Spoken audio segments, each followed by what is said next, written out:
We like to go hiking in the woods, sitting around a campfire, telling scary stories about all sorts of unknown and mystical creatures.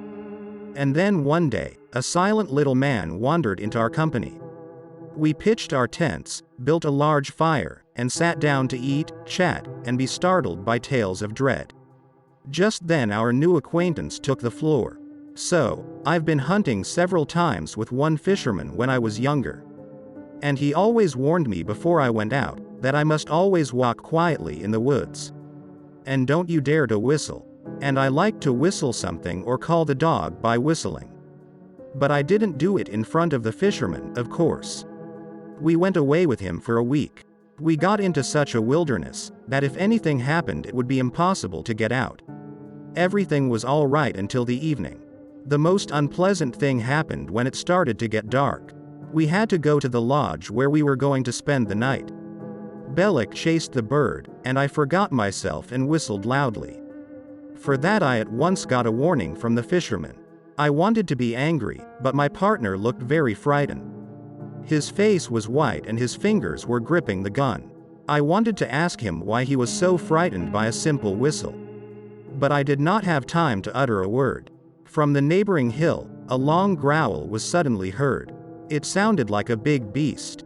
Very big. And, the main thing, I could not define what kind of animal by sound, and dogs clucked their tails and started to press their legs and whimper. The fisherman grabbed me by the sleeve and dragged me away.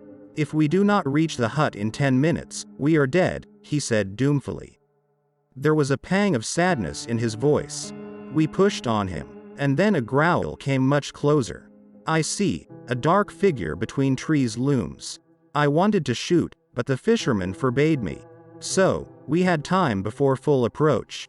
We were locked on the lodge. And we sat all night, listening, as a huge animal walks around and growls terribly. The fisherman explained to me that it was the Bigfoot who was angry with us.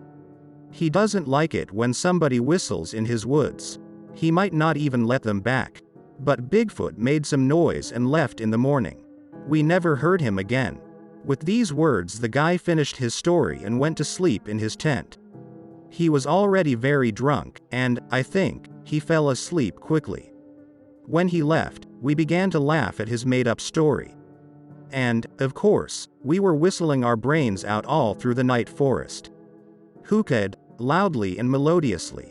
I don't know how long this went on, until suddenly our fun was interrupted by a fierce roar. Branches rattled under the heavy footsteps. A huge 2-meter-tall figure flashed in the glow of the fire. We all rushed off at a scattered pace, shouting. The forest was huge and dark, and it was still a long way from dawn. Subscribe to the channel, there will be many more interesting things.